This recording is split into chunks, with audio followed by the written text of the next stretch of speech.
Construcción en Seco es Punto Seco, la empresa líder en materiales para la construcción en seco, placas de yeso, perfilería, aberturas, aislaciones térmicas y mucho más. Desde Córdoba enviamos a todo el país con los mejores precios. Compra en puntoseco.com. En la página anterior habíamos empezado o habíamos planteado un punto que me parece clave para entender la compleja Argentina de estos días. La diferencia entre crítico y opositor, más allá de lo estrictamente político partidario, ¿no? Donde es más claro y contundente entender las posiciones desde el oficialismo o la oposición. Más allá de lo estrictamente partidario, yo creo que se ve en el campo intelectual, en el campo de los medios, en el campo de los artistas, dos posiciones. Se puede ser opositor. Tres posiciones. Se puede ser oficialista, se puede ser opositor y se puede ser crítico. ¿Cuál es la diferencia entre crítico y opositor? Lo empezamos en la página anterior y hoy lo vamos a ver clara y concretamente en lo que se refiere a la matriz del poder en la Argentina. ¿Debe o no cambiar la matriz del poder en la Argentina? Bienvenidos a esta página. Grupo ODE. Un grupo de personas. La diferencia entre opositor y crítico en cuanto a la matriz del poder en la Argentina, yo la establecería en los siguientes términos. El opositor defiende la matriz tradicional del poder en la Argentina, digamos la que existía o la que existió a lo largo de estos 30 años de democracia o en el grueso de este tiempo, mientras que el crítico cree o considera, igual que el gobierno kirchnerista, que no es buena la matriz política vigente, incluso que es mala, que tiene demasiado costado oscuro la matriz del poder existente hasta la actualidad, aunque en la actualidad, bueno, ya en los últimos años viene medio mezclada, que hay que cambiar, cree el crítico, la matriz del poder en la Argentina, y a eso lo considera, en eso coincide con el gobierno kirchnerista. La diferencia sería que para el crítico la matriz de poder que propone el kirchnerismo no es necesariamente mejor que la matriz de poder que hay que superar, que hay que reemplazar en la Argentina. Para el crítico, la matriz de poder que propone el gobierno y que está construyendo el kirchnerismo puede incluso ser peor a la que existió en la Argentina a lo largo de estas últimas décadas. Desde la mirada crítica, la matriz de poder que propone el kirchnerismo podría definirse como una autocracia con capitalismo corporativo, ¿no? Pero con corporaciones capitalistas afines al gobierno, ¿no? Algo así como una monarquía con una nobleza empresarial de adictos o de un empresario adicto al poder político, un empresario que hace su fortuna y la maneja a la sombra del poder político. O sea, en la matriz del poder que propone el kirchnerismo, en todo caso, en lo económico se trata de reemplazar a un Paolo Roca por un Lázaro Báez o por un Cristóbal López, pero eso no implica que la nueva matriz política la nueva matriz del poder va a ser mejor que la matriz del poder que había que reemplazar en la Argentina. Y hay muchas señales de que en esa nueva matriz de poder que propone el kirchnerismo hay muchas sombras, demasiadas oscuridades, además del modelo político ultrapersonalista, cuasi monárquico. Por caso, lo que se ve en el campo del rubro alimenticio, las cadenas de supermercado. En la Argentina fijan los precios 3 o 4 grandes corporaciones empresariales extranjeras que manejan las principales cadenas de supermercados. Y a ese oligopolio nunca lo cuestiona el gobierno. Contra ese oligopolio que fija precios y que hace que la inflación o que colabora con la trepada inflacionaria que encarece sobre todo los artículos de la canasta básica, a esa realidad oligopólica y oscura nunca la cuestión el gobierno. Hay también una matriz de poder en la Argentina. A esa no hay que reemplazarla. Ese es un ejemplo. Entre tanto, en lo político y en lo económico, pero también se lo ve en el terreno de los medios y en el terreno de la justicia. El otro terreno donde queda en duda que la matriz de poder que impulsa el gobierno kirchnerista sea mejor que la matriz de poder que se intenta superar es en el terreno de la justicia. Aquí también se ve la diferencia entre ser opositor y ser crítico al modelo kirchnerista. El opositor quiere que la justicia siga siendo como es, ¿no? Considera que la justicia de las últimas décadas funciona bien, está conforme con el sistema judicial argentino. El crítico considera que la justicia en la Argentina, que el sistema judicial, tiene mucho de corporativismo y tiene mucho de feudo de establishment conservador. Tiene mucho de feudo de establishment conservador, ¿no? Así lo ve el crítico, pero no cree que el gobierno kirchnerista, que ahora ha embestido contra el sistema judicial en la Argentina, quiera democratizarla, como dice la presidenta respecto a la justicia. Cristina Kirchner ha planteado, a propósito del caso que más ha conmovido a la Argentina, el fallo en Tucumán por el caso Marita Verón, la presidenta agarró ese caso, lo asoció a su pulseada con el grupo Clarín y sacó conclusiones estrambóticas, pero también propuso democratizar la justicia. Siempre las palabras son atractivas, hay un lenguaje terminológico en el cual indudablemente todos podemos coincidir, pero acá no importan tanto las palabras como las intenciones, no importa tanto lo que se dice como lo que se hace. Lo que se hace dice más que las palabras que se emplean a la hora de describir situaciones y objetivos. Y en esto hay razones para creer que cuando la presidenta embiste contra la justicia, hablando de democratizarla, en realidad lo que quiere es controlarla.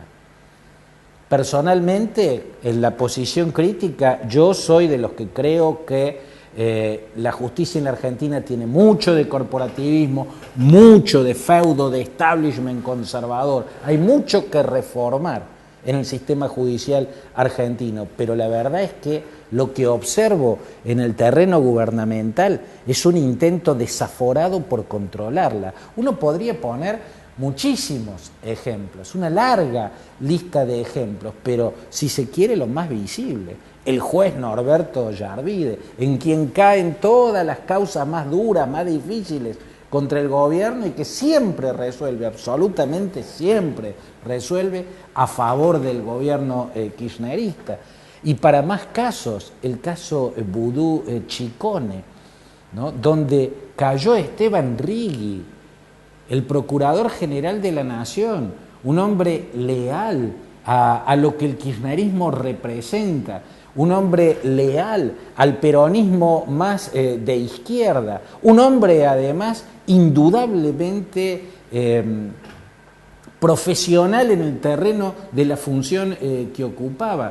Cayó Esteban Righi porque permitió que un fiscal allanara un departamento del vicepresidente para investigar una presunta relación con la calcográfica Chicone. La caída de Esteban Righi, la caída del fiscal Rímolo son otra prueba, entre muchísimas más, de que el gobierno pretende no democratizar la cultura, sino controlarla absolutamente, buscar en ese control de la justicia una suerte de blindaje judicial que haga imposible, como en el caso Chicone, develar casos de corrupción. Además, me parece a mí que desde la mirada crítica al gobierno, en esto en coincidencia con la mirada opositora, uno experimentó cierto escozor de ver la actuación de la presidenta en el caso Marita Verón a propósito del pronunciamiento de una cámara en Tucumán. Cierto escozor porque indudablemente el gobierno no había movido un dedo en ese tema.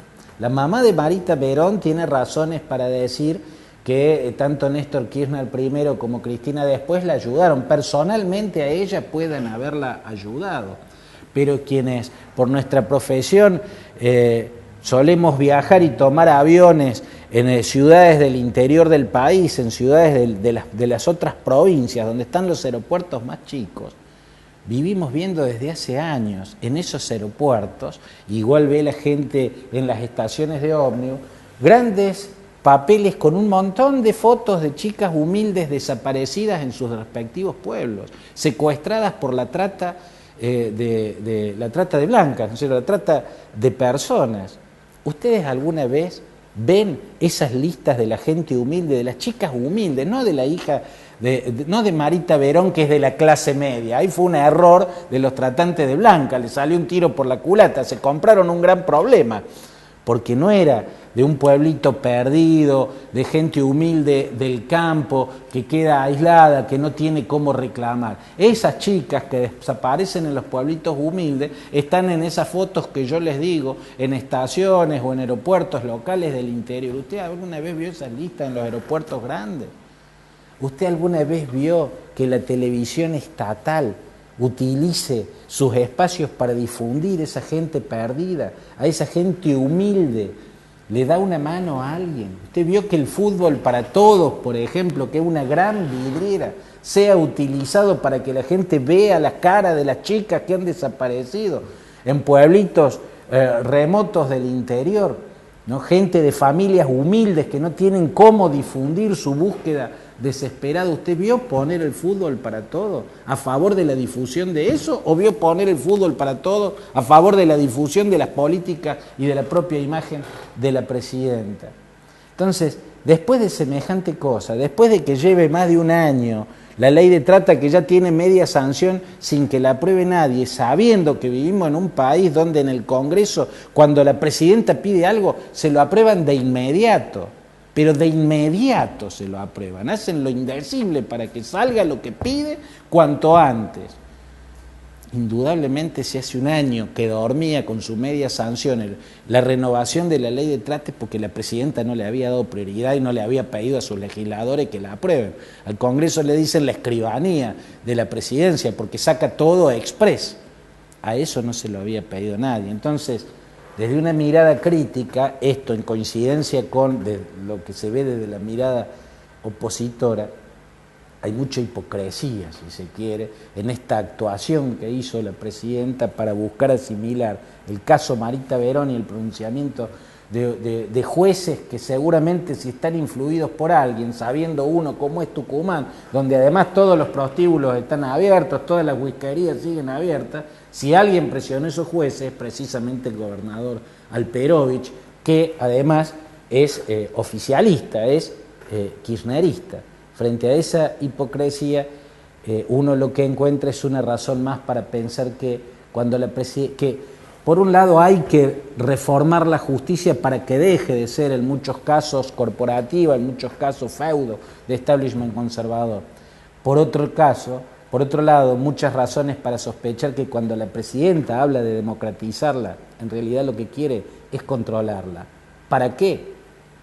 Para completar y vigorizar su blindaje judicial. Después de que José Caferata nos cuente la agenda de actividades culturales en la ciudad y de un corte muy muy breve, la matriz del poder en la Argentina y la diferencia entre oposición y crítica en lo referido a la dimensión mediática. La Secretaría de Cultura de la Municipalidad de Córdoba anuncia que están a punto de cerrarse las convocatorias para el Vía Crucis 2013. La intención es un poco invitar a todos los directores teatrales que puedan acercar sus propuestas al primer piso del Cabildo en el área de teatro, para de esta manera concursar para realizar esta actividad, que es una de las efemérides más importantes de la ciudad de cara al año 2013. También en este sentido está cerrando el Festival de Teatro que hemos organizado desde la Municipalidad, Habrá una instancia donde los jurados expedirán para saber quiénes son los que han participado en este certamen de teatro independiente y que finalmente se llevan esta distinción. Estamos cerrando el 21 de diciembre, así que los invitamos a conocer también el dictamen del jurado. ¿Qué haces para sentirte bien? Cocino algo rico y disfruto con mis amigas. HP Pharma, 14 farmacias con el respaldo del hospital privado para estar más cerca de tu sentirte bien.